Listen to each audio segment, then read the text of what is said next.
கண்களை மூடி ஆண்டவர் நோக்கி நாம் பிரார்த்தனை செய்வோம். துணிகளுக்கும் ஸ்தோத்திரங்களுக்கும் பாத்திரமான நல்ல ஆண்டவரே, இந்த ஆசீர்வாதமான ஓய்வுகளின் கால வேளையிலும் பிள்ளைகளாகி நாங்கள் கூடிய வழிபாட்டிலே ஆலயத்தில் கூடி வந்து தொழுது கூட வந்திருக்கிறோம். இந்த பிரசனம் இந்த ஆலயத்தை நிரப்பும்படியாக நாங்கள் ஜெபிக்கிறோம். என்னோடு இடைப்பட்டு தேவையான ஆசீர்வாதங்களை பரிபூர்ணமாக வாழவும் நாங்கள் வார்த்தைகளை கேட்டு அதுபடி நடக்க உணர்ந்து கொள்ள கருத்துக்களை தரும்படியாக நான் ஜெபிக்கிறோம். அந்த நீரை பிரசனராக ஆசீர்வாதம் எங்கள் ஆண்டவர் இயேசு கிறிஸ்துவின் மூலம் வேண்டிக் கொள்கிறோம் பிதாவே. ஆமென். நாம் அனைவரும் எழுந்து 9ஆம் பாமாலை பாடணும். பாமாலை 9 பூலோகத்தாரை யாவரும் கர்த்தாவின் மக்களை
நிறுவனமாக நாம் கடந்து கொள்வோம்.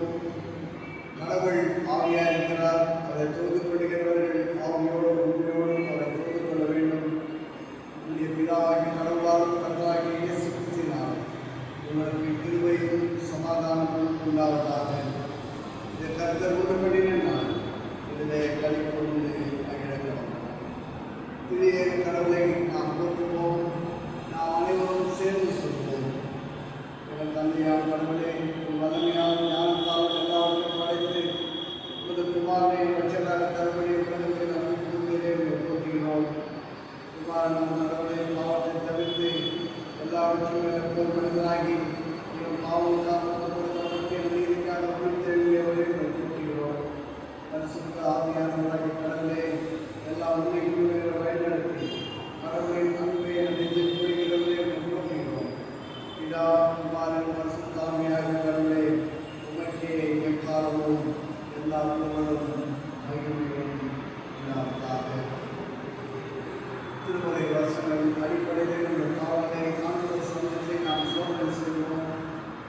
நான் எழுதிய தரப்படத்திற்கு போய் தரப்பனை பார்த்துள்ளோம். நாம் காவலை பாவம் செய்தேன். என்னுடைய மகன் என்று சொல்லப்படுவதற்கு நான் பார்த்தோம். என்னுடைய கூலிக்காரர்கள் முன்னால் வைத்துக் கொண்டோம் என்பேன். அவன் பரிமிக்க முடியாத பிரதான ஆசார நம்பிக்கையினால் எல்லா விதத்திலும் போல் சொல்லிக்கிறோம். பாவம் இல்லாத பிரதான ஆசாரியை நமக்கு இருக்கிறார்.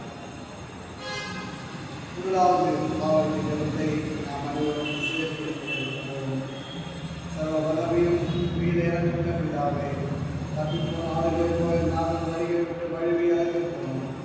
எங்கள் இதயத்தின் யோசனைகளுக்கும் விருப்பங்களுக்கும் மிகவும் விலகி நடந்தோம். ஒரு பரிசுத்த கற்பனை கொண்டு மாற்றம் செய்தோம். செய்ய தரவுகள் செய்யாமல் செய்ய தகவல்கள் செய்து கொண்டோம். எனக்கு சுகமே இல்லை. ஆனால் ஆண்டவரே தேவனே, எங்கள் ஆண்டவராகிய இயேசு கிறிஸ்துவின் மூலமாய் மனிதனுக்கு அருள் செய்த வாக்குத்தத்தத்தின்படியே உருவாக்கியுள்ள குற்றவாளிகளாக இருக்கிறோம்.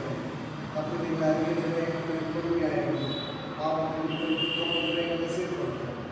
மிகவும் நிறைந்த பிதாவே, பரிசுத்த நாமத்திற்கு மகிமையுண்டாகும்படி நாங்கள் இந்த தேவ பக்தியும் நீதியும் தெளிந்து புத்தியும் உள்ளவர்களாய் நடந்துள்ளேன். இயேசு கிறிஸ்து நிமித்தம் எங்களுக்கு பேரு செய்தது. ஆமென். பாவத்திற்கு நாம் கற்றுக்கொள்வோம். சர்வ வல்லமையும் மிக நேரத்துள்ள ஆண்டவர் மன்னிக்கையும் பாவ நிமித்தம் நமக்கு கட்டளையிட்டார்கள். வாழ்க்கை சீர்படுவதற்கான காலத்தையும் நமது பரிசுத்தாவின் கிருபையை தேர்ந்ததையும் நாம் அனைவருக்கும் தந்தருள்வாராக. ஆமென். ஆண்டவரை துதியுங்கள். ஆண்டவரை நாம் நம்பிக்கையாக ஒரு திருநாள் 6ஆம் ஞாயிற்கான ஜெபத்தை நாம் நேரிடுவோம். திருமறை அறிஞரின் ஆண்டவரை நாங்கள் மெய்யறிவு பெறும் வண்ணம் திருமறையை எழுதி வைத்திருக்கிறேன். நான் அதை ஏற்றவாறு கேட்டு படித்து கவனித்து கற்றறிந்து உட்கொள்ள துணை செய்யும். என் மீட்பர் இயேசு கிறிஸ்துவின் மூலம் நித்திய ஜீவ நம்பிக்கையை அளித்திருக்கிறேன். திருமொழியாலும் உண்டாகும் பொறுமையாலும் ஆறுதலாலும் நாங்கள் அதை ஆவலுடன் ஏற்று உறுதியாக கற்றுக்கொள்ள எனக்கு அனுப்பி வேண்டும் என்று உண்மை தாழ்வோடு வேண்டுகிறோம். சபையார் திருமறை பாடலை வாசிக்க வேண்டிய முதலாம் வேத பகுதி பழைய ஏற்பாட்டு பாடல் உபாகமம் 6ஆம் அதிகாரம் வசனங்கள் 1 முதல் 9 முடிய. உபாகமம் 6ஆம் அதிகாரம் வசனங்கள் 1 முதல் 9 முடிய. நீ உன் தேவனாகிய கர்த்தருக்கு பயந்து உயிரோடு இருக்கும் நாளெல்லாம் நீயும் உன் குமாரனும் உன் குமார்த்தியும் நான் உனக்கு விதிக்கிற அவருடைய எல்லா கற்பனைகளையும் கட்டளைகளையும் கைக்கொள்ளுகிறதினாலே உன் வாழ்நாட்கள் நீடித்திருக்கும்படி நீங்கள் சுதந்திரிக்கிற போகிற தேசத்திலே கைக்கொள்வதற்காக உங்களுக்கு போதிக்க வேண்டும் என்று உங்கள் தேவனாகிய கர்த்தர் கற்பித்த கற்பனைகளும் கட்டளைகளும் நியாயங்களும் இவைகளே. இஸ்ரவேலே, நீ நன்றாயிருப்பதற்கும் உன் பிதாக்களின் தேவனாகிய கர்த்தர் உனக்கு சொன்னபடி பாலும் தேனும் ஓடுகிற தேசத்தில் நீ மிகவும் விருத்தி அடைவதற்கும் அவைகளுக்கு செவி கொடுத்து அவைகளின்படி செய்ய சாவதானமாயிரு. இஸ்ரவேலே கேள், நம்முடைய தேவனாகிய கர்த்தர் ஒருவரே கர்த்தர். நீ உன் தேவனாகிய கர்த்தரிடத்தில் உன் முழு இருதயத்தோடும் உன் முழு ஆத்துமாவோடும் உன் முழு பலத்தோடும் அன்பு கூறுவாயாக. இன்று நான் உனக்கு கட்டளையிடுகிற இந்த வார்த்தைகள் உன் இருதயத்தில் இருக்க கடவுள். நீ அவைகளை உன் பிள்ளைகளுக்கு கருத்தாய் போதித்து நீ உன் வீட்டில் உட்கார்ந்திருக்கிற போதும் வழியில் நடக்கிற போதும் படுத்துக் கொள்ளுகிற போதும் எழுந்திருக்கிற போதும் அவைகளை குறித்து பேசி அவைகளை உன் கைகளின் மேல் அடையாளமாக கட்டிக்கொள்வாயாக. அவைகள் உன் கண்களுக்கு நடுவே ஞாபகக்குறியாய் இருக்கிறது. அவைகளை உன் வீட்டு நிலைகளிலும் உன் வாசல்களிலும் எழுதுவாயாக என்பதை. வாசிக்க வேண்டிய முதலாம் வேத பகுதி வாசித்தாயிற்று. தேவனே உமக்கே ஸ்தோத்திரம் உண்டாவதாக. வாசிக்க வேண்டிய தெரிந்து கொள்ளப்பட்ட 2ஆம் வேத பாடம் அப்போஸ்தலனாகிய பவுல் எபேசியருக்கு எழுதிய நிருபம் 4ஆம் அதிகாரம் வசனங்கள் 7 முதல் 16 முடிய. எபேசியர் 4 வசனங்கள் 7 முதல் 16 முடிய.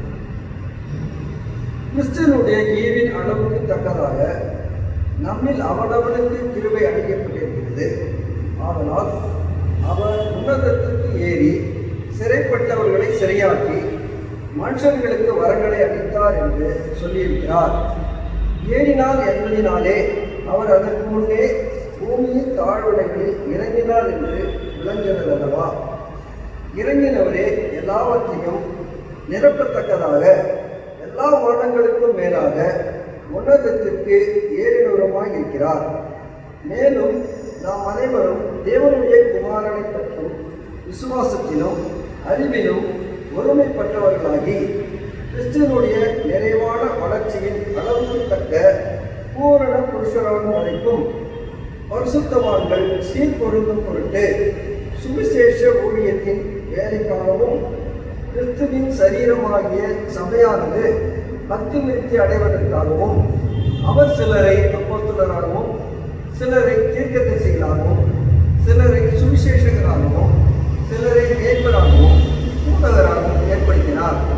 நாம் இனி குழந்தைகளாயிராமல் மனுஷனுடைய சூடும் வஞ்சிக்கிறதற்கு ஏதுவான தந்திரமுள்ள போதகமாகிய பலவித காற்றினாலே அலைகளைப் போல அடிபட்டு அலைவர்களாயிராமல் அன்புடன் சத்தியத்தை கைக்கொண்டு தலையாகி கிறிஸ்துவுக்குள் எல்லாவற்றிலேயும் நாம் வளர்கிறவர்களாய் இருக்கும்படியாக அப்படி செய்தார். அவராலே சரீரம் முழுவதும் அதற்கு உதவியாயிருக்கிற சகல கணுக்களினாலும் இசைவாய் கூட்டி இணைக்கப்பட்டு ஒவ்வொரு அவயவமும் தன் தன் அளவுக்கு தக்கதாய் கிரியை செய்கிறபடியே அது அன்பினாலே தனக்கு பக்தி விருத்தி உண்டாகிறதுக்கு ஏதுவாக சரீர வளர்ச்சியை உண்டாக்குகிறது. வாசிக்க வேண்டிய 2ஆம் எழுதப்படம் வாசிக்கிறேன். முடித்தாயிற்று. கிறிஸ்துவியன் வாசிக்க தெரிந்து கொள்ளப்பட்ட 3வது வேத பாகம் சங்கீதங்களின் புத்தகம் 119ஆம் சங்கீதம் வசனங்கள் 89 தொடங்கி 104 வரை வாசிக்க கேட்போம். சங்கீதம் 119 89 முதல் 104 வரை. கர்த்தாவே, உமது வசனம் என்னென்றைக்கும் வானங்களில் நிலைத்திருக்கிறது. உம்முடைய உண்மை தலைமுறை தலைமுறையாக இருக்கும். பூமியை உறுதிப்படுத்தினீர், அது நிலைத்திருக்கிறது.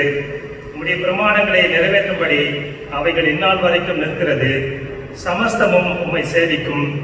உமது வேதம் என் மனமகிழ்ச்சியாய் இராதிருந்தால் என் துக்கத்திலே அழிந்து போயிருப்பேன்.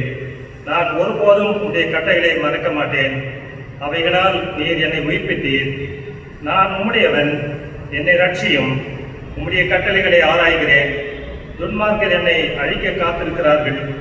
நான் உமது சாட்சிகளை சிந்தித்துக் கொண்டிருக்கின்றேன். சகல பரிபூர்ணத்திற்கும் எல்லையை கண்டேன். உம்முடைய கற்பனையோ மகா விஸ்தாரம். உமது வேதத்தில் நான் எவ்வளவு பிரியமாயிருக்கிறேன். நாள் முழுவதும் அது என் தியானம். நீர் உம்முடைய கற்பனைகளை கொண்டு என்னை என் சத்துருக்களிலும் அதிக ஞானமுள்ளவர்கள் ஆக்குகிறீர். அவைகள் எந்தெந்தைக்கும் என்னுடனே இருக்கிறது. உம்முடைய சாட்சியை என் தியானமாய் இருக்கிறது. எனக்கு போதிக்கிறவர்கள் எல்லாரிலும் அறிவுள்ளவனாய் இருக்கிறேன். உம்முடைய கட்டளைகளை நான் கை கொண்டிருக்கிறபடியால் முதியோர்களை பார்க்கணும் ஞானம் உள்ளவனாய் இருக்கிறேன். உம்முடைய வசனத்தை நான் காத்து நடக்கும்படிக்கு சகல பொல்லாத வழிகளுக்கும் என் கால்களை விளக்குகிறேன். நீர் எனக்கு போதித்திருக்கிறபடியால் நான் உம்முடைய நியாயங்களை விட்டு விலகேன். உம்முடைய வார்த்தைகள் என் நாவுக்கு எவ்வளவு இனிமையானவைகள். என் வாய்க்கு அவைகள் தேனினும் மதுரமாய் இருக்கும். உமது கட்டளைகளால் உணர்வடைந்தேன். ஆதலால் எல்லா பொய் வழிகளையும் வெறுக்கிறேன். வாசிக்க வேண்டிய சங்கீத பாடம் வாசித்து முதிர்ந்தாயிற்று. பிதாவுக்கும் குமாரனுக்கும் பரிசுத்தாவிக்கும் மகிமை உண்டாவதாக. ஆதியிலும் இப்போதும் எப்போதுமான சதா காலங்களிலும் மகிமை உண்டாவதாக. ஆமென். வாசிக்கிறது 4ஆம் அதிகாரம் மத்தேயு சுவிசேஷம் 7ஆம் அதிகாரம் வசனங்கள் 24 29 முடிய. மத்தேயு சுவிசேஷம் 7ஆம் அதிகாரம் வசனம் 24 29 முடிய. ஆகையால் நான் சொல்லிய இந்த வார்த்தைகளை கேட்டு இவைகளில் படி செய்கிறவன் எவனோ அவனை கண்மலையின் மேல் தன் வீட்டை கட்டின நெற்றியில மனுஷனுக்கு ஒப்பிடுவேன். பெருமழை சொரிந்து பெருவெள்ளம் வந்து காற்று அடித்து அந்த வீட்டின் மேல் மோதியும் அதை விழவில்லை. ஏனென்றால் அது கண்மலையின் மேல் அஸ்திவாரம் போடப்பட்டிருக்கிறது. நான் சொல்லிய இந்த வார்த்தைகளை கேட்டு இவைகளின் படி செய்கிறவன் எவனோ அவன் தன் வீட்டை மணலின் மேல் கட்டின புத்தி இல்லாத மனுஷனுக்கு ஒப்பிடுவேன். பெருமழை சொரிந்து பெருவெள்ளம் வந்து காற்று அடித்து அந்த வீட்டின் மேல் மோதின போது அது விழுந்து வழிவிட்டு என்றார். இயேசு இந்த வார்த்தைக்கு சொல்லி முடித்த போது அவர் வேதப்பாரர் போதியாமல் அதிகாரமுடையவர் அவர்களுக்கு போதித்திருக்கிறார். ஜனங்கள் அவருடைய போதகத்தை குறித்து ஆச்சரியப்பட்டார்கள். வாக்குத்தத்தங்களுக்கு வேதப்பாடு வாசி முடிந்தார்கள். கிறிஸ்துவுக்கு மகிமை உண்டாவதாக. ஆமென்.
நம்முடைய சமூகத்தில் பிரீதியாக இருப்பதாக.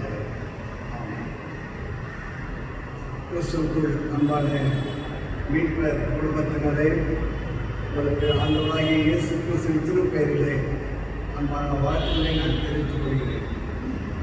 இந்த வழிபாடு உங்களுடைய இல்லங்களுக்கு வந்து சேரும்படியாக இதற்காக கடுமையாக உழைத்திருக்கிற நம்முடைய திருச்சபைய செயலர், திருச்சபைய பொருளர் அவர்களுக்கும், சகோதரர் காட்வின் அவர்களுக்கும், திரு அருணன் அவர்களுக்கும், பாடகர் குழுவினருக்கும் அன்பான நன்றியை நான் தெரிவித்துக் கொள்கிறேன்.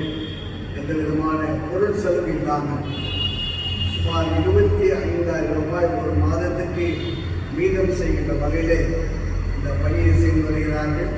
அவர்களை நான் விசேஷமாக பாராட்டுகிறேன். இந்த நாளிலே நாம் தியானிக்க இருக்கின்ற தலைப்பு இறையியல் கல்வி, தியாலஜிக்கல் எஜுகேஷன், இறையியல் கல்வி என்கின்ற தலைப்பு குறித்து நாம் தியானிக்க இருக்கிறோம். ஒவ்வொரு வருடமும் ஜூலை மாதம் 9ஆம் தேதி ஒரு முக்கியமான ஒரு நாளாக கருதப்படுகிறது. இந்த வாரம் ஜூலை மாதம் 9ஆம் தேதி என்னவென்று சொன்னால் 1706ஆம் ஆண்டு சீகன்பாக் இந்தியாவிலே வந்து திருப்பணியை ஆரம்பித்த அந்த நாள். தரங்கம்பாடிக்கு வந்து அவர் திருப்பணியை ஆரம்பித்த ஒரு நாள். பல்வேறு திருப்பணிகளை சீகன்பாக் அவர்கள் செய்தார். அதில் உச்சக்கட்டமாக அவர் செய்த ஒரு திருப்பணி என்னவென்று சொன்னால், தமிழ்நாட்டிலே 2 இறையியல் கல்லூரிகளை அவர் ஆரம்பித்தார். 2 இறையியல் கல்லூரிகள், ஒன்று சென்னையிலேயும் இன்னொன்று கடலூரிலேயும் அவர்கள் ஆரம்பித்து தமிழ்நாட்டு மக்கள் இறையியல் கல்வியை நன்றாக தெரிந்து கொள்ள வேண்டும், கல்வி பயில வேண்டும் என்பதற்காக அந்த திருப்பணியை அவர்கள் செய்தார்கள். அன்பானவர்களே, ஒருவர் கிறிஸ்தவ மதத்தை குறித்து விதமாக குறிப்பிடுகின்றார். Christianity is a learning and teaching religion. Christianity is a learning and teaching religion என்று சொல்கிறார். அப்படி என்று சொன்னால், கிறிஸ்தவ மதம் என்று சொல்வது கற்றுக்கொள்கின்ற ஒரு மதம், கற்றுக்கொண்டதை மற்றவர்களுக்கு கற்பிக்கின்ற ஒரு மதம், கற்றுக்கொள்கின்ற ஒரு மதம், மற்றவர்களுக்கு கற்பிக்கின்ற ஒரு மதம் என்று அவர் அமிதமாக குறிப்பிடுகின்றார். அது நிறைய உண்மை. இயேசுவானவர் நம்மிடத்தில் எதிர்பார்க்கின்ற காரியம், உலகமெங்கும் நாம் சென்று ஆண்டவருடைய நற்செய்தியை அறிவிக்க வேண்டும் என்று அவர் நம்மை எதிர்பார்க்கின்றவராக இருக்கிறார். இந்த இறையியல் கல்வியை ஆரம்பித்து வைத்தது யார் என்று சொன்னால், பிதாவாகிய கடவுள். எரேமியா 1ஆம் அதிகாரம் 9ஆம் வசனம். எரேமியா 1:9, என் வார்த்தையை உன் வாயில் வைக்கிறேன் என்று பிதாவாகிய கடவுள் எரேமியாவுக்கு அவர் சொல்கிறார். இறையியல் வார்த்தைகளை தீர்க்கதரிசிக்கு கடவுள் கொடுக்கிறார். God takes the initiative to teach the children of God. கடவுள் நமக்கு போதனையை கற்பிக்கின்றவராகும்.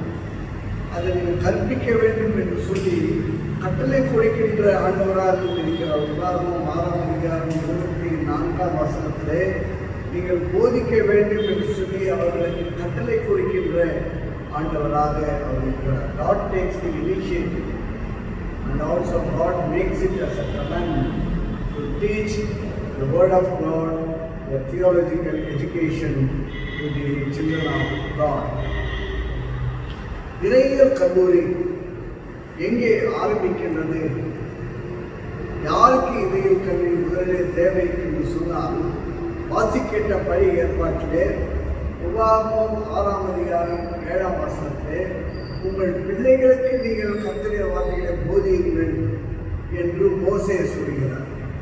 இறையியல் கல்வி பிள்ளைகளுக்கு கற்பிக்க வேண்டும். பிள்ளைகள் என்று சொன்னால் நாம் இந்த இறையியல் கல்வி வீட்டிலே ஆரம்பிக்கின்ற ஒரு கல்வியாக இருக்கின்றது. The theological education starts at home and starts to the children. பிள்ளைகளுக்கு கற்பிக்க ஆரம்பிக்கப்படுகிறது. அது மட்டும் இல்லாமல் இந்த இறையியல் கல்வி என்பது ஒரு தொடர் கல்வியாக இருக்கிறது. அந்த கல்வி எப்போதும் கற்றுக் கொடுக்கப்பட்டு கொண்டே இருக்க வேண்டும். அது சிறுவர்களாக இருந்தாலும் சரி, வாலிபர்களாக இருந்தாலும் சரி, பெரியவர்களாக இருந்தாலும் சரி, இந்த கல்வி தொடர் கல்வியாக கற்றுக் கொடுக்கப்பட்டு இருக்க வேண்டும். எதற்காக இறையியல் கல்வி என்கின்ற ஒரு கேள்வி நம்முடைய மனதிலே எழுப்புகிறது. எதற்காக என்று சொன்னால் மிக முக்கியமான ஒரு காரியம், வேதத்தை குறித்து அநேக குழப்பங்கள் இந்த காலகட்டத்திலே காணப்படுகிறது. அநேக மக்கள் பல்வேறு கருத்துக்களை சொல்கிறார்கள். அதனாலே பல்வேறு குழப்பங்கள் இந்த காலகட்டத்திலே ஏற்பட்டு கொண்டிருக்கிறதை நாம் பார்க்கிறோம். அந்த குழப்பங்கள் நீக்கப்பட்டு நாம் தெளிவு பெற வேண்டும் என்று சொன்னால் இறையியல் கல்வி மிக முக்கியமான ஒரு காரியமாக இருக்கிறது. என்ன குழப்பம் என்று சொன்னால், ஒரு உதாரணம், ஞானஸ்நானம். ஞானஸ்நானத்தை குறித்து பல்வேறு குழப்பங்கள் இன்றைக்கு திருச்சபைகளிலே காணப்படுகிறது. ஒரு சிலர் ஒரு ஞானஸ்நானம் எடுத்திருக்கிறார்கள், இன்னும் ஒரு சிலர் 2 ஞானஸ்நானம் எடுத்திருக்கிறார்கள், ஒரு சிலர் 2க்கும் மேற்பட்ட ஞானஸ்நானமும் எடுத்திருக்கிறார்கள். இந்த ஒரு ஞானஸ்நானம், 2 ஞானஸ்நானம், பல ஞானஸ்நானம் எடுத்தவர்கள் எல்லாருமே வேதத்தையே மேற்கோள் காட்டி இந்த ஞானஸ்நானம் எடுத்துக்கொண்டு வருகிறார்கள். ஆகவே குழப்பங்கள் நிறைய இருக்கின்ற இந்த காலகட்டத்திலே இறையியல் கல்வி என்பது அவசியமான ஒரு காரியமாக. இன்னும் ஒரு எடுத்துக்காட்டை நாம் சொன்னால், திருச்சபையில் பெண்கள், திருச்சபையிலே பெண்களுடைய ஊழியம் என்று நாம் பார்க்கின்ற போது வேதாகம் என்ன சொல்கிறது, பெண்கள் ஆலயத்தில் பேசக்கூடாது என்று சொல்கிறது. ஆனால் இன்றைக்கு நிறைய பேசுபவர்களே பெண்களாகத்தான் இருக்கிறார்கள். ஆகவே பெண்கள் பேசலாமா வேண்டாமா என்று சொன்னால், இன்றைக்கு திருச்சபை பெண்கள் ஊழியத்தில் அதிகமாக வளர்ச்சி பெற்றிருக்கிறது. பெண்கள் இப்போது போதகர்களாக இருக்கிறார். பெண்கள் சிஎஸ்ஐ திருச்சபையிலே பேராயர்களாக கூட இருக்கிறார். அந்த அளவுக்கு இப்போது வளர்ச்சி பெற்றிருக்கிறார். பேசக்கூடாது என்று வேதாகம் சொல்கிறது, பேராயர்களாக நாம் மாற்றியிருக்கிறோம். என்ன மாற்றம்? எதனால் இந்த மாற்றம்? ஏன் விதமான ஒரு சூழ்நிலை வந்தது என்று பார்க்கின்ற போது இந்த மாற்றத்துக்கு காரணம் இறையியல் கல்வி என்று சொன்னால் மிகையாகும். இவ்விதமாக பல எடுத்துக்காட்டுகளை நாம் சொல்லிக்கொண்டே நாம் போகலாம். பல்வேறு குழப்பங்கள் இந்த காலத்தில் வந்து கொண்டிருக்கிறது. இந்த அருள்முறையின் ஒரு முக்கியமான ஒரு நோக்கம் என்னவென்று சொன்னால், உங்களுக்கு விசுவாசம் உறுதியாக இருந்தால் அந்த விசுவாசத்தை நீங்கள் பிறருக்கு அறிவீங்கள், அதில் தவறு இல்லை. ஆனால் உங்களுக்கு விசுவாசம் அதிகமாக இருப்பதனாலே மற்றவர்கள் விசுவாசத்திலே இடறி போகாதபடி நீங்கள் அவர்களுக்கு தவறான போதனைகள் சொல்லாமல் நீங்கள் இருக்க வேண்டும். ஆகவே விசுவாசத்திலே வளர்ச்சி பெறுவதற்கு இறையியல் கல்வி இருக்க வேண்டும். விசுவாசத்திலே இடறி போவதற்கு காரணமாக அதை அமையக்கூடாது என்பதுதான் குழப்பம். இரண்டாவதாக தவறான போதனைகளும் இருக்கிறது. ஃபால்ஸ் டீச்சிங்ஸ், தவறான போதனைகளும் இருக்கிறது. ஆகவே தவறான போதனைகள் இருக்கின்ற போது அதை வேதத்தின் அடிப்படையிலே, இறையியல் அடிப்படையிலே விளக்கி அதை சரி செய்து சீரான போதனையை, ஃபுல் காஸ்பல், பூர்ணமான நற்செய்தியை அறிவிக்கின்றவர்களாக நாம் வாழ வேண்டும் என்பதுதான் இந்த நாள் இறையியல் கல்வி அதனுடைய முக்கியமான எதிர்பார்ப்பாக இருக்கிறது. நாம் அறிந்து கொள்ள வேண்டும். அன்பானவர்களே, இறையியல் கல்வி என்றால் என்ன, அதனுடைய விளக்கம்தான் என்ன என்று நாம் பார்த்தால், டெஃபினிஷன், விளக்கம்தான் என்ன என்று பார்த்தால் 2 காரியங்களை நான் சொல்ல விரும்புகிறேன். 2 காரியங்கள். ஒன்று எளிதான ஒரு விளக்கம், இன்னொன்று சற்று கடினமான ஒரு விளக்கம். முதலாவது விளக்கம், understand God. Understand God in an understandable way. கடவுளை புரிந்து கொள்ளும் கூடிய முறையிலே நாம் கடவுளை புரிந்து கொள்ள வேண்டும். ஆகவே எளிதான முறையிலே புரிந்து கொள்ளுதல், தெளிவுபடுதல் தான் இறையியல் என்பதை இதன் வழியாக நாம் அறிந்து கொள்கிறோம். அப்போஸ்தலர் 8ஆம் அதிகாரம் 30ஆம் வசனத்தில் ஒரு காரியத்தை நாம் பார்க்கிறோம். எத்தியோப்பியாவிலிருந்து வருகின்ற ஒரு மந்திரி வேதாகமத்தை வாசித்துக் கொண்டே ரதத்திலே வருகிறான். தன் ரதத்திலே வருகிறான், வேதாகமத்தை வாசித்துக் கொண்டிருக்கிறான். ஆனால் அவனுக்கு புரியவில்லை. ஆனால் வாசித்துக் கொண்டே இருக்கிறான். வேதாகமத்தை வாசித்தும் புரியாத மக்கள். இந்த எத்தியோப்பிய மந்திரி அவ்விதமாக ரதத்திலே வேதாகமத்தை வாசித்துக் கொண்டு வருகிறான். ஆனால் புரியவில்லை. பிலிப்பு கேட்கிறார், நீ படிக்கின்ற வேதாகமத்துடைய கருத்து உனக்கு புரிகின்றதா என்று கேட்கின்ற போது, சொல்லிக் கொடுப்பவர்கள் இல்லாவிட்டால் எனக்கு எப்படி புரியும் என்று சொல்கிறார். அப்படி என்று சொன்னால் நான் படிக்கிறேன், எனக்கு புரியவில்லை என்று சொல்கிறார்.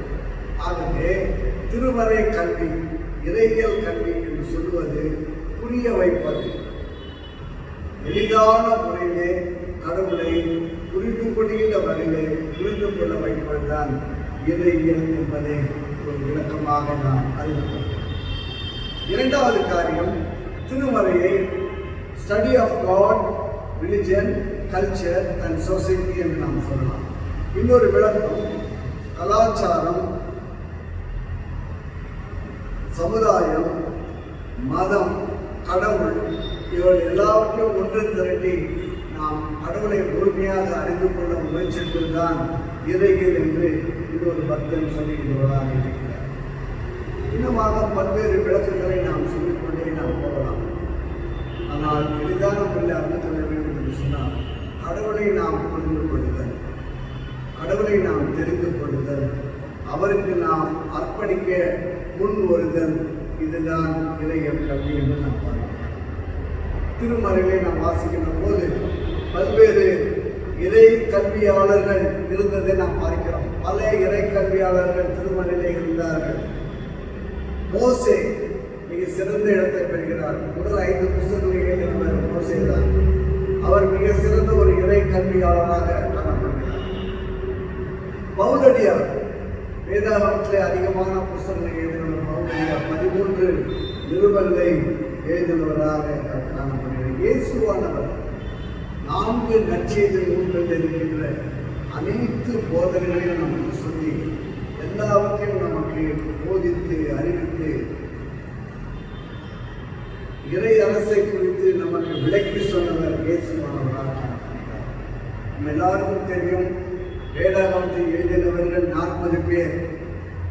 இந்த 40 பேரும் இறை கல்வியாளர்களாக இருப்பதை நாம் திருமறையிலே அறிந்து கொள்கிறோம். அந்த பணியை இந்த காலகட்டத்திலே நம்முடைய இறையியல் கல்லூரிகள், seminaries, Bible colleges, theological colleges இன்றைக்கு இறை கல்வியாளர்களை உருவாக்கி கொண்டு அவர்கள் மூலமாக இறை கல்வி நமக்கு போதிக்கப்பட்டு கொண்டு வருவதை நாம் அறிந்து கொள்கிறோம். இன்றைக்கு திருச்சபையின் மூலமாக சிறு பிள்ளைகளுக்கு இறையியல் கல்வி போதிக்கப்படுகிறது. அதை செய்பவர்கள் யார்? Sunday school teachers. Sunday school teachers சிறு பிள்ளைகளுக்கு இறை கல்வியாளர்களாக பணியாற்றிக் கொண்டிருக்கிறார்கள்.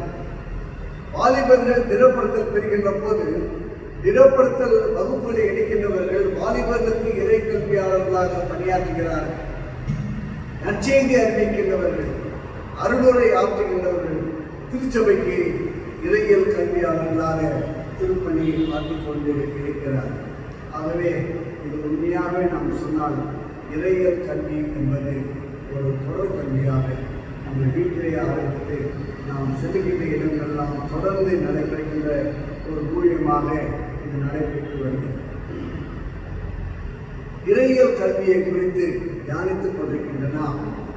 அதனுடைய பயன்கள் என்ன? இந்த கருத்து பொருள் நமக்கு கொடுக்கப்பட்டிருக்கிறது. இதை சிந்திப்பதினாலே வருகின்ற பயன்கள் என்ன என்பதை நாம் அதனால் அறிந்து கொள்ள அழைக்கப்படுகிறோம். முதலாவது காரியம், நமக்கு விசுவாச முதிர்ச்சி கிடைக்கிறது. நாம் விசுவாசத்திலே முதிர்ச்சி பெறுகின்றவர்களாக இருக்கின்றோம்.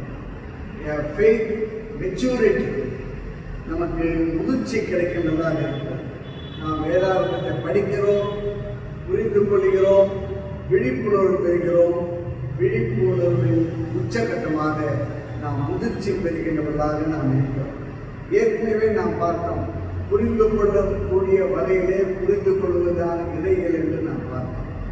ஆகவே மெச்சூரிட்டி என்று நாம் சொல்கின்ற போது ஆழ்ந்து கற்றுக்கொள்ள வேண்டும். நாம் நன்றாக தெளிவு பெற வேண்டும், வளர்ச்சி பெற வேண்டும், முதிர்ச்சி பெற வேண்டும், விடுதலை பெற வேண்டும், மாற்றுருவாக்கம் பெற வேண்டும். இப்படிப்பட்ட ஒரு முழுமையான முதிர்ச்சியை நமக்கு கொடுப்பதுதான் இறையியல் கல்வி என்பதை நாம் அறிந்துகொள்கிறோம். எபேசியர் 4:4 வசனத்திலே பவுல் சொல்கிறார், கிறிஸ்துவின் நிறைவான வளர்ச்சியின் அளவுக்கு தக்க பூரண புருஷனாகின்ற அளவுக்கு நீங்கள் வளர வேண்டும், உங்கள் வளர்ச்சி முழுமையாக இருக்க வேண்டும் என்று அவர் சொல்கிறார். அதற்காக அவர் சொல்கின்ற ஒரு காரியம், 5 வகையான ஊழியர்களை கடவுள் நமக்கு கொடுக்கிறார். 5 வகையான ஊழியர்களை கடவுள் நமக்கு கொடுக்கிறார். அப்போஸ்தல ஊழியம், தீர்க்க தரிசன ஊழியம், நற்செய்தியாளர்கள் ஊழியம், போதகர்கள் ஊழியம், மேய்ப்பர்கள் ஊழியம். அப்போஸ்தலர்கள், தீர்க்கர்கள், நற்செய்தியாளர்கள், போதகர்கள், மேய்ப்பர்கள் என்று 5 வகையான ஊழியர்களை திருச்சபை நமக்கு செய்து கொண்டே இருக்கிறது. இந்த அனைத்து ஊழியங்களின் வழியாக நாம் முதிர்ச்சி பெறுகின்றவர்களாக நாம் வாழ்கின்றோம், வளர்கின்றோம் என்பதை அறிந்து கொள்ள அழைக்கப்படும். 2வது பயன், இறையியல் கல்வியுடைய 2வது பயன் என்னவென்று சொன்னால், நாம் விடுதலையின் கல்வியை பெறுகின்றவர்களாக நாம் இருக்கிறோம். விடுதலையின் கல்வியை நாம் பெறுகின்றவர்களாக, அந்த கல்வியை செய்கின்ற, அதை பிறருக்கு அறிவிக்கின்ற, விடுதலையை அறிவிக்கின்ற ஆற்றல் பெற்றவர்களாக நாம் இருக்கிறோம். We are empowered for liberation. We are empowered for liberation. விடுதலை கல்வியை அறிவிக்கின்ற ஆற்றல் பெற்றவர்களாக நாம் இருக்கிறோம். இயேசுவானவர் விடுதலையை கொடுக்கின்ற கடவுளாக இருந்தார். இயேசுவானவரை நாம் அன்பு நிறைந்த கடவுளாக, மனதுருக்கம் நிறைந்த கடவுளாக, சாந்தமாக கடவுளாக மாத்திரமே நாம் பார்க்கிறோம். ஆனால் அதே இயேசுவானவர் ஆலயத்தை சுத்தம் பண்ணுவதற்காக சாட்டை எடுத்து எல்லாரும் விரட்டி எடுத்த கடவுள் என்பதையும் நாம் அறிந்து கொள்கிறோம். Jesus is not only a compassionate God, he is also a rebel. ஒரு போராட்டக்காரராக ஆலயத்தை சுத்தம் பண்ண அங்கிருந்த அனைத்து வியாபாரிகளையும் விரட்டி எடுத்த ஆண்டவராக, விடுதலை கொடுத்தவராக, ஆலயத்துக்கு விடுதலை கொடுத்தவராக, தொழுது கொள்ளாத மக்களுக்கு விடுதலை கொடுத்த ஆண்டவராக அவர் இருக்கிற சாந்த குணம் உடையவர் தான், அதே நேரத்தில் போராட்ட குணமும் உடையவர். ஆகவே இதை நாம் எந்த வகையிலே அறிந்து கொள்கிறோம் என்பதை இறையியல் கல்வியின் மூலமாக, அந்த சூழலின் மூலமாக நாம் அறிந்து கொள்கின்றவர்களாக நாம் இருக்கிறோம். தமிழ்நாட்டிலே ஒரு போராட்டம் நடைபெற்றது. கூடங்குளம் அணு மின் நிலையம் ஆரம்பிக்க அரசாங்கம் முயற்சி செய்த போது மக்கள் எல்லாரும் எதிர்த்தார். அந்த மக்கள் போராட்டத்துக்கு அதிகமான ஆதரவு கிடைத்தது. அந்த போராட்டத்தில் பங்கு பெற்றவர்கள் அநேக பேராயர்கள், ஆயர்மார், அவர்கள் எல்லாம் பங்கு பெற்று அரசாங்கத்துக்கு எதிராக நீங்கள் கொண்டு வருகின்ற திட்டம் ஒரு தவறான ஒரு திட்டம் என்பதை எதிர்த்து அவர்கள் போராட்டினார்கள். இறையியல் கல்வி என்பது விடுதலை அளிக்கக்கூடிய அத்தகைய ஆற்றலை தருகின்ற ஒரு கல்வியாக இருக்கிறது. இன்றைக்கு சாத்தான்குளம் அங்கே தகப்பனையும் மகனையும் கொலை செய்தார்கள். காவல்துறையினர் தவறான முறையில் கொலை செய்தார்கள். இன்றைக்கு நம்முடைய பேராயர் கடிதம் எழுதியிருக்கிறார், நீங்கள் செய்த இந்த தவறு, காவல்துறை செய்த தவறுக்கு நீதி நியாயம் வழங்கப்பட வேண்டும் என்று நம்முடைய பேராயர் கடிதம் எழுதியிருக்கிறார். தமிழ்நாடு கிறிஸ்டியன் கவுன்சில் கடிதம் எழுதியிருக்கிறார்கள். நேஷனல் கிறிஸ்டியன் கவுன்சில் கடிதம் எழுதியிருக்கிறார்கள். ஐக்கிய நாடுகள் சபை கடிதம் எழுதியிருக்கிறார்கள். ஆகவே விடுதலை பெற்றுத் தருவது, சமுதாய தீமைகளை எதிர்ப்பது திருச்சபையின் ஒரு கடமையாக அந்த ஆற்றலை கடவுள் நமக்கு கொடுத்து இந்த ஆற்றலை நமக்கு இறையியல் கல்வி கொடுக்கிறது என்பதை நாம் அறிந்து கொள்ள அழைக்கப்படுகிறதாக நாம் இருக்கிறோம். 3வது இறையியல் கல்வியுடைய பயன் என்னவென்று சொன்னால், நாம் சூழலின் அடிப்படையிலே, பின்னணியின் அடிப்படையிலே நாம் வேதாகம விளக்க முறையை பெற்றுக்கொள்கின்றவர்களாக நாம் இருக்கிறோம். We are understanding Bible in the context. வேதாகமத்தை நாம் படிக்கின்ற போது வேதாகமத்தின் பின்னணி நமக்கு தெரிந்திருக்க வேண்டும். வேதாகமத்தின் பின்னணி நமக்கு தெரிந்திருந்தால்தான் வேதாகமம் நமக்கு புரியும். 2000 ஆண்டுகளுக்கு முன்னால் எழுதப்பட்ட ஒரு வேதாகம். அதனுடைய சமுதாய பின்னணி என்ன, அதனுடைய சமய பின்னணி என்ன, அதனுடைய அரசியல் பின்னணி என்ன, அதனுடைய பொருளாதார பின்னணி என்ன, இந்த பின்னணியை நாம் புரிந்து கொண்டால்தான் வேதாகத்தினுடைய முழுமையான பொருளை நாம் புரிந்து கொள்ள முடியும். ஆகவே for the science of interpretation we need to understand the background, we need to understand the context. ஆகவே இன்றைக்கு ஒருவேளை இந்தியா என்று எடுத்துக்கொண்டால் இது ஒரு ஏழைகள் நாடு. இந்த நாட்டிலே 60% மக்கள் ஏழை மக்கள். அவர்களை தலித்துகள் என்று நாம் சொல்லுகிறோம். அவர்களை ஒதுக்கப்பட்டவர்கள், புறக்கணிக்கப்பட்ட மக்கள் என்று நாம் சொல்லுகிறோம்.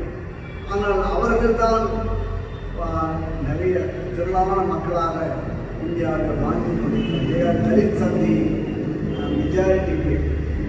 அப்படி என்று சொன்னால் அப்படிப்பட்ட மக்களுக்கு இந்தியாவில் சொல்லப்படுகின்ற இறையியலுக்கு ஒரு தலைப்பு கொடுத்தால் தலித் இறையியல் என்று சொல்லலாம். இன்றைக்கு இந்தியாவில் எழுதப்படுகின்ற இறையியல் தலித் இறையியல் என்று சொல்லலாம். இதையே நாம் ஆப்பிரிக்க தேசத்தில் சென்றால் அதற்கு பெயர் பிளாக் தியாலஜி, தலித் தியாலஜி. அதை ஆப்பிரிக்க தேசத்தில் நாம் சொல்கின்ற போது பிளாக் தியாலஜி, கருப்பர்களுக்கான விடுதலை இறையியல் என்று நாம் சொல்லலாம்.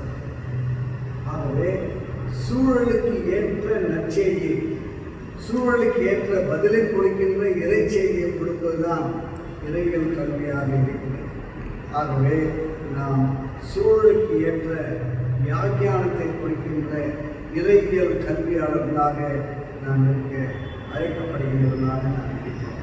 இறையியல் கல்வியுடைய பயன்களை குறித்து நாம் தியானித்துக் கொண்டிருக்கிறோம்.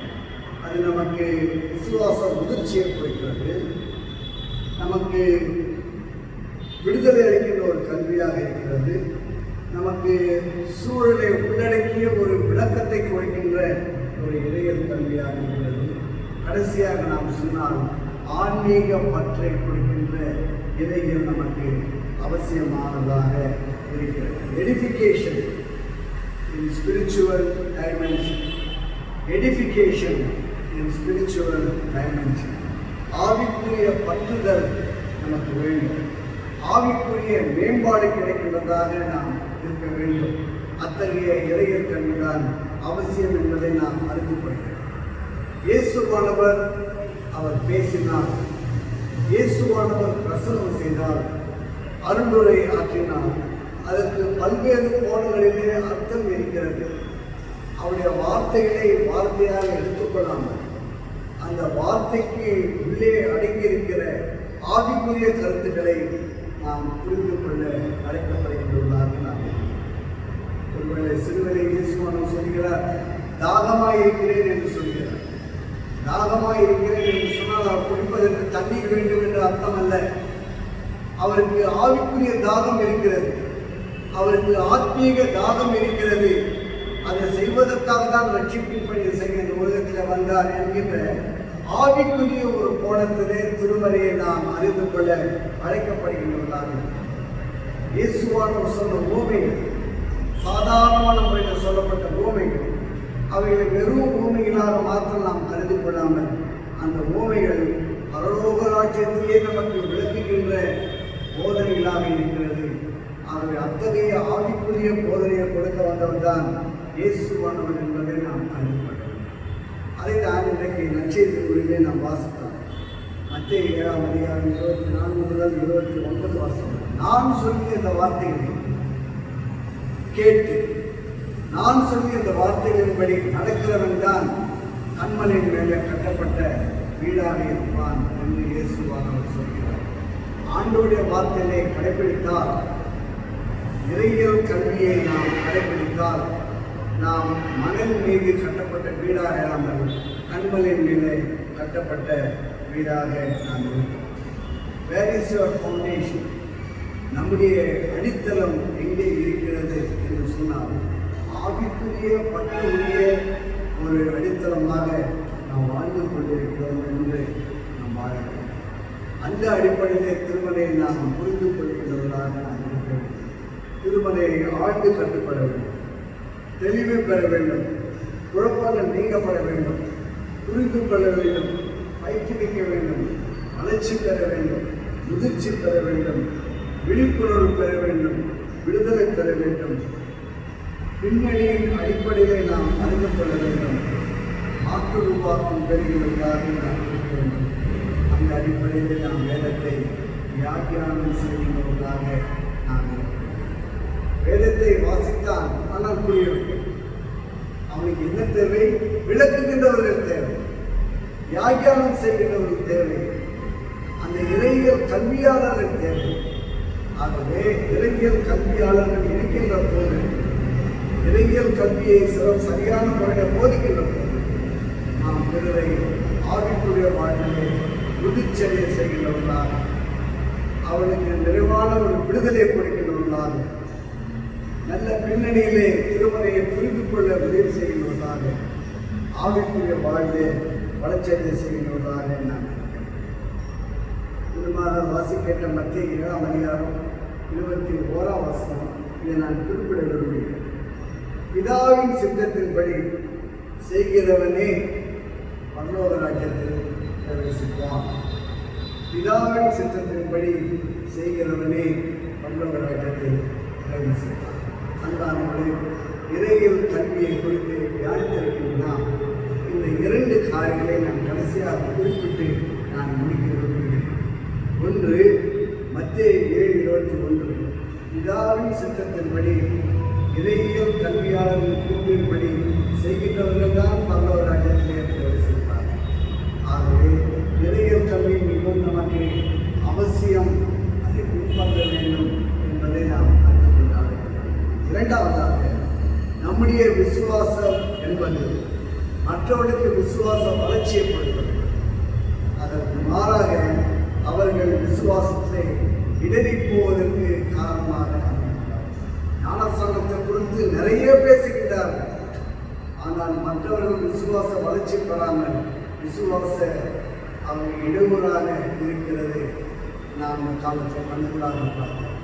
ஆகவே நம்முடைய இறையியல் கல்வி, வேதாரண விழிப்புணர்வு, இதனுடைய விசுவாச வளர்ச்சி, அதற்கு முன்பாக நம்முடைய விசுவாச வளர்ச்சிக்கு காரணமாக அமைய வேண்டும். இத்தகைய அடிப்படையில் நாம் திருப்பணி செய்கின்ற போது நாம் நம்மையும் மற்றவர்களையும் ஆண்டவருடைய வழியை வழிநடத்துகின்ற பிள்ளைகளாக நாம் இருப்போம். தாம் இந்த வசனம் நமக்கு ஆசீர்வதிக்கப்படுகிறார். ஆமாம், கடவுளுடைய வார்த்தை கேட்க நாம் உயர்த்து அப்போஸ்தலர் விசுவாச பிரமாணத்தை நாம் அறிக்கை செய்வோம். வானத்தையும் பூமியும் படைத்த சர்வ வல்லமையுள்ள பிதாவாகிய தேவனை விசுவாசிக்கிறேன். அவருடைய ஒரே குமாரனாகிய நம்முடைய நாதர் இயேசு கிறிஸ்துவை விசுவாசிக்கிறேன். அவர் பரிசுத்த ஆவியினாலே கன்னிமரியாள் உருவத்தில் பிறந்தார். பொன்னியின் பிலாத்தின் காலத்தில் பாடப்பட்ட சிறையில் மனிதரை அடக்கம் பண்ணப்பட்டு பாதாளத்தில் இறங்கினார். 3ஆம் நாள் மருத்துவத்தில் எழுந்தினார். அரமணத்தில் ஏறி சர்வ வல்லமையுள்ள பிதாவாகிய தேவனை வரப்பாசத்தில் இருக்கிறார். அவருக்கு உயிரோடு மற்றவர் ஞானத்திற்கு வருவார். பரிசுத்த ஆவியை விசுவாசிக்கிறேன். பொதுவாக பரிசுத்த சமயம், பரிசுத்த ஐக்கியமும், பாவ மன்னிப்பும், சரீர உயிர்த்தெழுதலும் நித்திய ஜீவனும் என்று விசுவாசிக்கிறேன். திருச்சபைக்கான அறிவிப்புகள், திருச்சபை செயல்கள். இயேசு கிறிஸ்துவின் இனிய நாமத்தில் திருச்சபையார் அனைவருக்கும் என்னுடைய ஸ்தோத்திரத்தையும் வாழ்த்துதலையும் தெரிவித்து மகிழ்கிறேன். கடந்த வாரத்தின் ஒவ்வொரு நாட்களிலும், குறிப்பாக இந்த கொள்ளை நோய் காலங்களிலே திருச்சபை குடும்பத்தினர் அனைவரையும் பாதுகாத்து வருகின்ற கடவுளுக்கு துதியையும் கனத்தையும் மகிமையும் தெரிவித்துக் கொள்கின்றேன். திருச்சபைக்கான அறிவிப்புகள். சென்ற வாரத்திலே தங்களது பிறந்த நாட்களையும் திருமண நாட்களையும் கொண்டாடினவர்களுக்கு திருச்சபையின் சார்பில் வாழ்த்துக்களை தெரிவித்து மகிழ்கிறோம். இன்னும் அநேக மகிழ்ச்சியான பிறந்த நாட்களையும் திருமண நாட்களையும் காண வேண்டும் என்று ஜெபிக்கிறோம். இந்த லாக்டவுன் நாட்களில் கஷ்டத்திலும் தேவையிலும் உள்ள திருச்சபை குடும்பங்களுக்கு உணவுப் பொருட்களை அவ்வப்போது வழங்குவதற்கு உதவிக்கரம் நீட்டுகின்ற திருச்சபையாருக்கு நன்றியை தெரிவித்துக் கொள்கின்றேன். இவைகளை அவ்வப்போது குடும்பங்களுக்கு வழங்க அனைத்து ஏற்பாடுகளையும் செய்து வருகிற திரு தாமஸ் பிரசன்னா, திரு கார்த்தி ரூபன், திரு பக்தன் அவர்களுக்கும், பொருளாளர் திரு செபாஸ்டின் அவர்களுக்கும் நன்றியை தெரிவித்துக் கொள்கின்றேன்.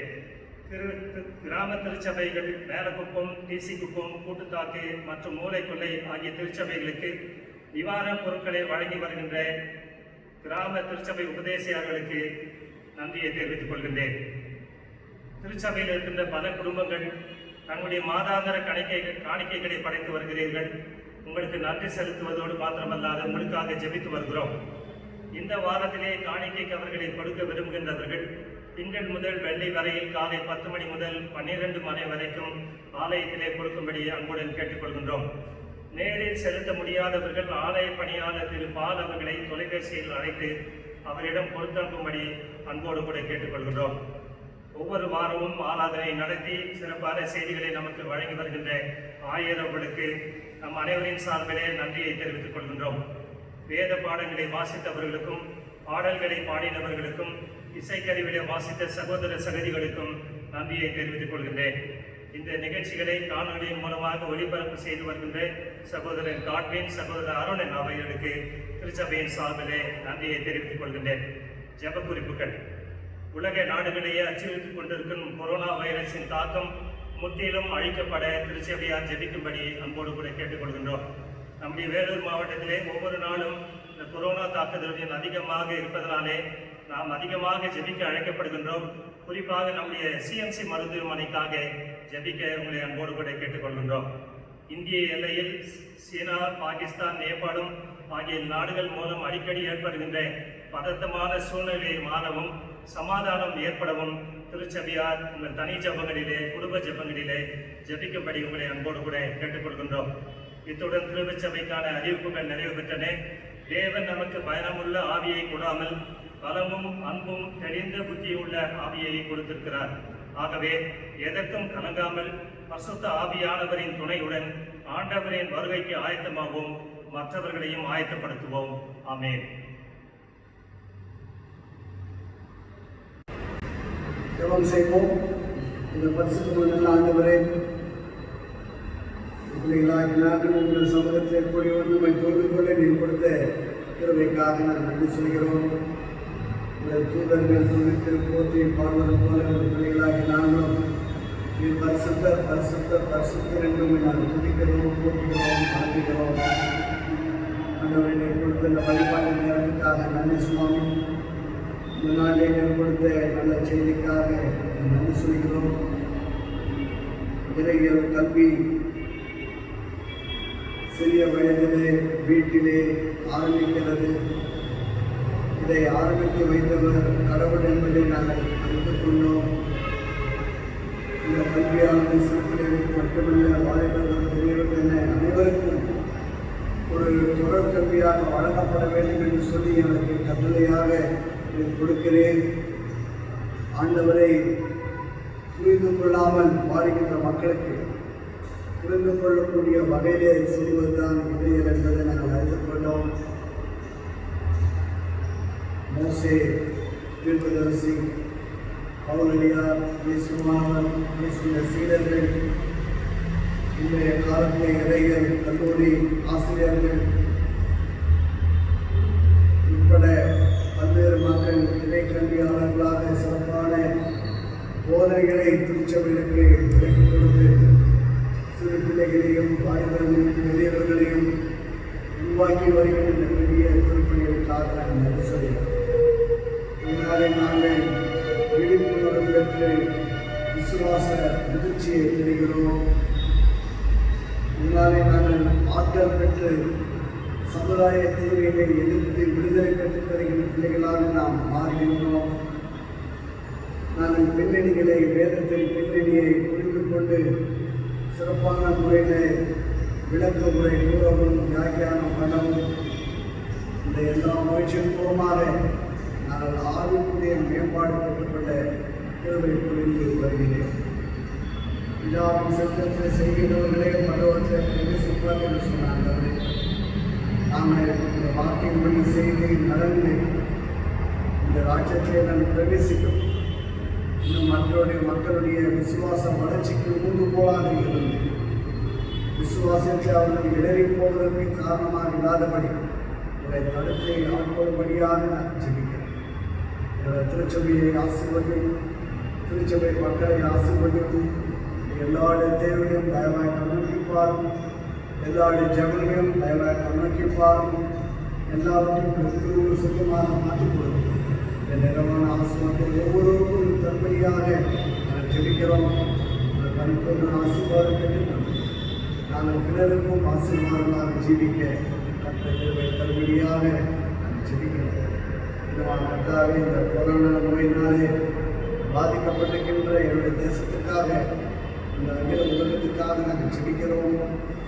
இந்த சிகிச்சை எடுத்துக்கொண்டிருக்கின்ற மக்கள், சிகிச்சை முடிக்கின்ற மக்கள், இன்னுமாக சிகிச்சை மூலமாக சுகம் பெற்ற மக்கள், வாழ்ந்து கொண்டிருக்கிற மக்கள் எல்லாருக்கும் இந்த கிருமைகளை நீ தந்து, இந்த நோயிலிருந்து தீவிரமான விடுதலையை நீ தந்து, இந்த நோயை உலகத்திலிருந்து விலக்கி போட்டு எங்கள் வாழ்க்கையோட வாழ்கிற மகிழ்ச்சியும் சமாதானத்தையும் சந்தோஷத்தையும் தரும்படியாக நாங்கள் ஜெபிக்கிறோம்.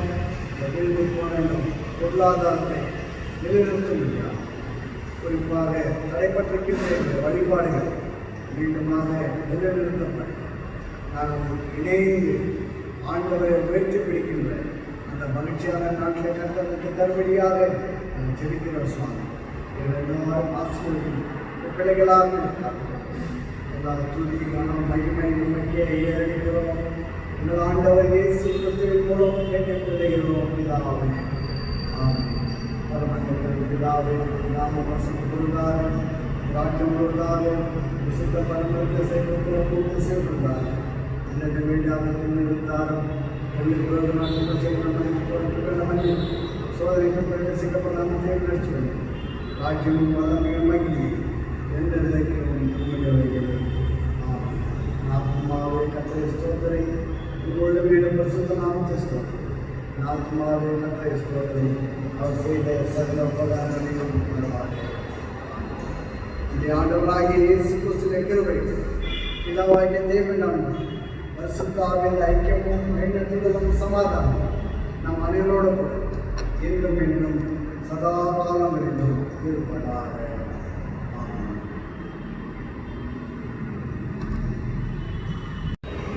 கர்த்தர்களோடு இருப்பாராக, அவர்கள் ஆவியோடு இருப்பாராக. சமாதானத்துறை போகிறோம். கர்த்தரை நாம் அனைவருக்கும் ஸ்தோத்திரம். God bless you all.